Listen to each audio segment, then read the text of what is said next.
कि लास्ट में तेरी औलाद ने भी अलग होकर तेरा साथ छोड़ दिया, तेरी बीवी बूढ़ी हो गई, तेरे बाल सफ़ेद हो गए, तू बूढ़ा हो गया, लेकिन अल्लाह की कसम तेरी बीवी ने अब भी तुझे रोटी खिलाना नहीं छोड़ा। बुढ़ापे में भी तेरे बेटों ने साथ छोड़ दिया मगर तेरी बीवी ने अब भी साथ नहीं छोड़ा। बुढ़ापे में भी अब भी साथ नहीं छोड़ा। उस बाप ने तो ऐसा जिगर का टुकड़ा तुझे दे दिया, इस पर भी तुझे जहेज चाहिए, उस पर भी तुझे चाहिए माल, उस पर भी तुझे चाहिए नकदी, उस पर भी तुझे चाहिए कार, उस पर भी तुझे चाहिए अच्छे खाने। अगर वाकई तूने मोहम्मद अरबी का कलमा पढ़ा है तो बेटी के बाप से कह देता मैंने तेरी बेटी के साथ रिश्ता किया है, तूने ऐसा दामाद तलाश किया है, अल्लाह ने मुझे हाथ भी दिए हैं, कमाने का मल का भी अता किया है। ओ मेरे होने वाले ससुर, ये बात मैं कहता हूँ, अगर अपनी मर्जी से कुछ देना चाहे तो मैं तोहफा रख समझ के अपने सर पे रख के कबूल कर लूंगा, लेकिन अगर तेरे पास कुछ नहीं तो तुझे कर्जा लेने की जरूरत नहीं, कहीं हाथ फैलाने की जरूरत नहीं, परेशान होने की जरूरत नहीं है। अगर टूटी हुई चटाई भी नहीं देगा तो अपनी बेटी तूने मेरे निकाह में दे दिया है, इससे बड़ा जहेज मेरे लिए कुछ हो ही नहीं सकता। बेशक बेशक। नारे तकबीर, नारे रिसालत, जश्न सरकारे गौसे आजम, मसलके आला हजरत, तालीमाते मुस्तफा। माशाअल्लाह, सुभान इससे अल्लाह। बड़ा जहेज मेरे लिए नहीं हो सकता। यार जिसने 18 साल जिगर का, एक बात बताऊं मैं आपको, अगर कोई एक बकरे का बच्चा पाल ले ना, बकरी का बच्चा, और जब वो मर जाए वो बच्चा या उसे कोई ले जाए तब गम होता है। यार मैंने 2 साल पाला था इस बच्चे को। किसी जानवर को अगर पाल लो ना, वो चला जाए कहीं या मर जाए तकलीफ होती है। जिस बाप ने 20 साल तक अपने जिगर के टुकड़ों को आंखों को सामने रख के पाला होगा और फिर हमेशा के लिए तुझे दे दिया, और बाप को पता है कि अब इसका जनाजा तो उठेगा इस घर से, मैंने दे दिया इसे, और दिया भी कैसे। अब शरीयत कह रही है बाप तेरा भी हक नहीं है इस बेटी पे इतना जितना हक इसके शौहर का है। अल्लाह, जरा यार गौर तो करें, दिया भी कैसे, परमानेंटली दिया, और दिया भी कैसे। अब शरीयत भी कह रही हो बाप तूने उंगली पकड़ के इसे चलना सिखाया, बोलना सिखाया, इस बेटी को जवान किया, मगर हक इसके शौहर का ज्यादा है। अल्लाह। यार शर्म के हमें शर्म से डूब के मर जाना चाहिए, फिर हम डिमांडें भेजते हैं। और बेटियां अपने घरों में बैठी हैं, बाप बूढ़े हो जाए नहीं कि अपनी बेटियों के रिश्ते कैसे करें, अपनी बेटियों की शादियां कैसे करें, अपनी बेटियों की टोलियां कैसे उठाए। काश तुमने ये सब ना देख के एक खबर भिजाई होती, रिश्ता हो गया, खबरदार कर्जा 1 रुपए का ना लेना, और हमसे बताना अगर बारात को खाना खिलाने के काबिल भी अगर नहीं हो तो हमसे बताना। क्या बात, हम थोड़ी बारात ले आएंगे और थोड़ी ले आएंगे, अगर आपका हिसाब नहीं है तो 11 लोग ले आएंगे। हमसे बताना शादी का खाना तो मैंने अपने घर वलीमे में करना ही है, मैं जितनों को चाहूंगा अपने घर वलीमे में खिलाऊंगा। मगर ये जालिम क्या कह रहा होता लड़की वालों से, 50 गैर मुस्लिम भी आएंगे। अरे वो निकाह कर रहा है या गैर मुस्लिमों को खाने का इंतजाम कर रहा है। कह रहा है मेरी इज्जत है, कुछ मेरे मुआशरे में कुछ इज्जत है। मैंने कहा बदमाश तेरी इज्जत होती तो तू भिखारी ना बना पड़ा होता। अच्छा एक बात और सुन ले, ये उलमा बैठे इनके सामने गारंटी के साथ कह रहा हूँ, लड़की वाले पे कोई खाना नहीं है शादी, वो अखलाकी तौर पे खिला दे तो सुभान अल्लाह, वरना है नहीं कि वो इतने लोगों को खाना खिलाएगा ना, कोई खाना नहीं। शादी में एक ही खाना, कितने खाने, बल्कि पूरी शादी में 2 खर्चे हैं। कितने खर्चे, और दोनों लड़के पे कितने खर्चे, जोर से बोल दे। अच्छा बोलो या ना बोलो, हैं 2 ही खर्चे। कुछ सोचने बोलेंगे तो हमारे हिस्से में है 2 ही खर्चे, और दोनों लड़के पे, लड़की वाले पे एक नहीं। इसलिए नहीं है, इस पे हो क्यों भाई, सब कुछ तो ये तुम्हें दे रहा है, इस पे खर्चा किस बात का। एक खर्चा है मेहर का, काहे का, काहे का, मेहर का। लड़का देगा क्या लड़की, पीछे वाले बता दें। अच्छा, पीछे वाले सोच रहे हैं ये भी लड़की से ले ले।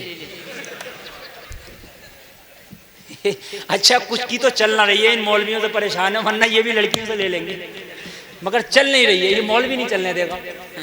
मैं सही बता रहा हूँ, ये मौलवी नहीं चलने देगा। कुछ तो महर भी ये तय कर ले, भाई महर भी तू नहीं दे दियो।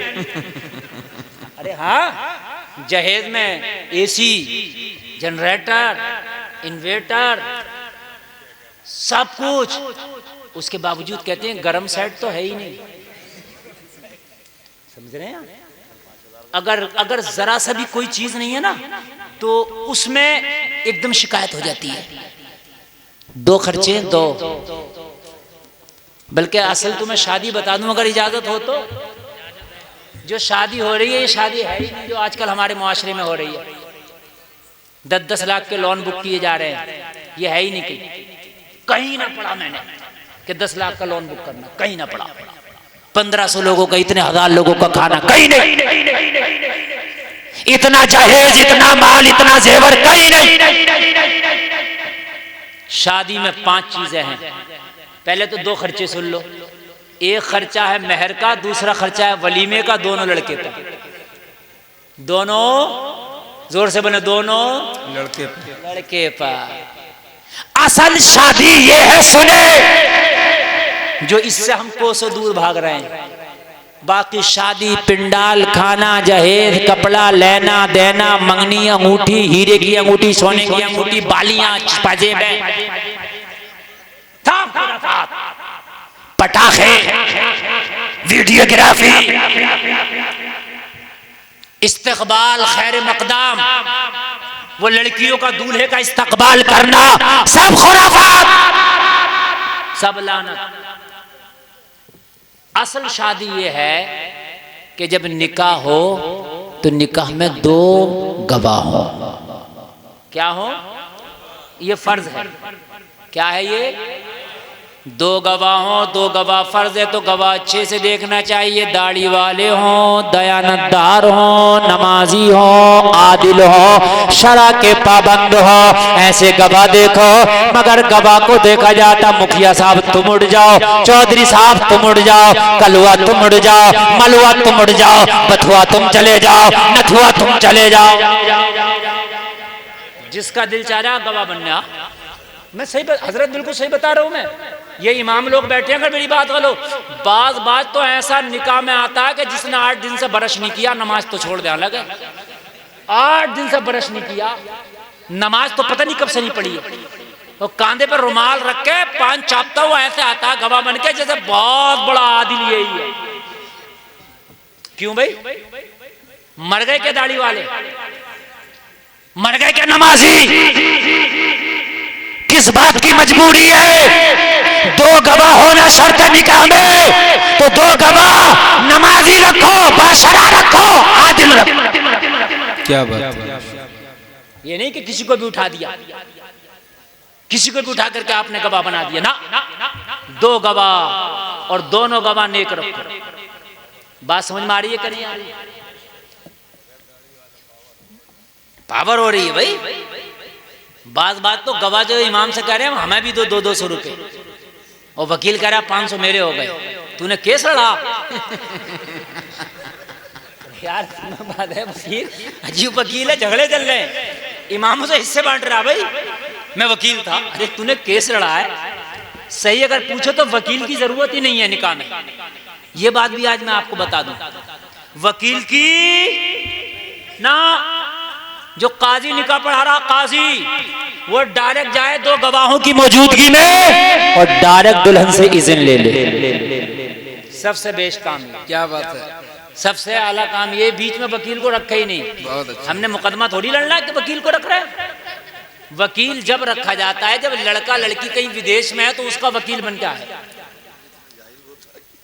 हाँ, वकील भी अल्लाह सलामत रख के वकील होता, बातें बहुत बनाता वकील की तरह, मगर काम की बात एक नहीं। उनसे भी इज़्न लेना नहीं आता, किस तरह से लेना है इज़्न लेने के भी तरीके हैं। तो ये वकील को बीच से निकाल दो निकाह में, डायरेक्ट काजी निकाह का इज़्न लेगा। अब और सुने आप, कमाल की बात सुने। दूसरी चीज है महर ये है वाजिब। क्या है ये? इसे क्या कह रहा है हजरत? उधार मांग दो। ले 10 लाख की शादी कर रहा, महर उधार बनवा रहा, शर्म नहीं आ रही? नहीं, यार बात समझने की है कि नहीं? 10 लाख की शादी में कुछ कम कर लेता, लेकिन महर तो यार नकद देता। बाज आदमी पोती पोता का हो गया, अब तक महर ना दे सका। पोती पोता का माफी मांगता फिर रहा, माफ कर दो महर। और तुझे शर्म नहीं आ रही? महर माफ कर दो। महर नकद अदा करो, ये बेटियों का हक है, ये लड़कियों का हक है। मजबूरी है, तुम्हारे पास है ही नहीं तो अलग बात है, लेकिन अगर है तो शादी में खर्चा कम करो, महर नकद अदा करो। क्या बात है, माशाअल्लाह। अरे बात समझ में आ रही है कि नहीं आ रही है? महर नकद अदा करो। ये सब निकाल दो, ये महर की बात है कि और महर हस्बे हैसियत, जितना लड़के का मिजान है, जितना उसकी औकात है उतना महर। ये उतना भी ना मान दो जितनी उसकी हैसियत ना है। और फिर एक चीज है सुन्नत, खुतबा पढ़ना। तो खुतबा हो रहा तो इधर इमाम खुतबा पढ़ रहा तो सब सेल्फियां ले रहे, पता चला पढ़ भी इमामी रहा खुतबा, सुन भी इमामी रहा खुतबा। सुनने की नहीं, सुन्नत है खुतबा। सब कोई सेल्फी ले रहा, दूल्हा की, कोई अपनी ले रहा, कोई अपनी ले रहा। शादी में खाली कौरमा खाने नहीं जाते हो, निकाह में शामिल हुआ करो। किसी की मैयत में जाओ तो जनाजे में शामिल हो, नमाज़े जनाजा पढ़ो, और किसी की शादी में जाओ तो निकाह में शामिल हो। क्या बात समझ में आ रही है कि नहीं आ रही है? मैयत में जनाजा नहीं पढ़ के दे रहा, और शादी में निकाह में शरीक नहीं हो रहा। किस काम का निकाह में जाना, किस काम का शादी में जाना? जलसे में आने वालों जरा गौर करो, गौर करो। हजरत फातिमा खातून जन्नत हजरत अली के साथ जब शादी तय हो गई, मेरे नबी ने अली को बुलाया, अली फातिमा के साथ तुम्हारा निकाह होने वाला है, फातिमा के साथ तुम्हारी शादी होने वाली है। अली महर का क्या इंतजाम है? लोगों जरा गौर करो, गौर करो। ये ना पूछा अली माल कितना है, ये ना पूछा अली घर कैसा है, ये ना पूछा अली कि बिजनेस कैसा है, ये ना पूछा अली कितने मालदार हो, बल्कि कहा फातिमा के साथ शादी होने जा रही है, निकाह होने जा रहा है, बताओ अली महर का क्या इंतजाम है? अर्ज किया रसूलुल्लाह, अली के पास कुछ नहीं है। अल्लाह, कुछ नहीं है। मेरे नबी ने फरमाया महर का इंतजाम करो अली, इतना जरूरी है महर, जिसे उधार मांग देते हैं आप, इतना जरूरी है। अली महर का इंतजाम करो। अर्ज किया रसूलुल्लाह, घर में तो फाका है। मेरे नबी ने फरमाया क्या है तुम्हारे पास? अर्ज किया रसूलुल्लाह, एक ज़िरा है जिसे पहन के मैं जंग लड़ता हूँ, एक ऊंट है या घोड़ा है जिसमें मैं सवारी करता हूँ। मेरे नबी ने फरमाया अली इसमें से एक को बेच दो, मगर फातिमा के महर का इंतजाम करो। ये महर है, इसे बेच दो, मगर फातिमा के महर का इंतजाम करो। हजरत अली ने अपनी ज़िरा को बेच दिया। ज़िरा बेच के मुस्तफ़ा की बारगाह में रकम पेश कर दी, और रकम पेश करने के बाद अर्ज किया रसूलुल्लाह, मैंने अपनी ज़िरा को बेच दिया है, रकम ये है। मेरे नबी ने रकम के 2 हिस्से किए, कहा एक हिस्से से फातिमा का महर अदा किया जाएगा, और रकम के एक हिस्से से चंद बर्तन खरीद के फातिमा का जहेज दिया जाएगा। क्या बात है, सुभान अल्लाह। वो चंद बर्तन मिट्टी के, वो चंद बर्तन मिट्टी के जिसमें मुसल्ला शामिल है, जिसमें पानी के चंद मिट्टी के बर्तन शामिल हैं, ये चंद बर्तन वो भी अली की ज़िरा के खरीदे गए, जो अली को तोहफे के तौर पे पेश किए गए, और महर का इंतजाम पहले किया गया। और जब शादी हुई, निकाह हुआ, मेरे करीब मुस्तफ़ा ने मालूम है क्या फरमाया, बेटी फातिमा आज तुम अली के डोले में बैठ के मेरे घर से विदा होके जा रही हो। फातिमा मेरी जिगर का टुकड़ा हो, फातिमा मेरी आंखों का नूर हो, लेकिन कल क़यामत में अगर मुझ मोहम्मद से मिलना तो इस हाल में मिलना कि अली तुमसे राजी हो। क्या बात है, सुभान अल्लाह। हाय हाय, क्या पैगाम मेरे नबी अपनी बेटी को दे रहे हैं। इस हाल में कल क़यामत में मिलना कि अली तुमसे राजी हो। ये शादी है, ये निकाह है यार।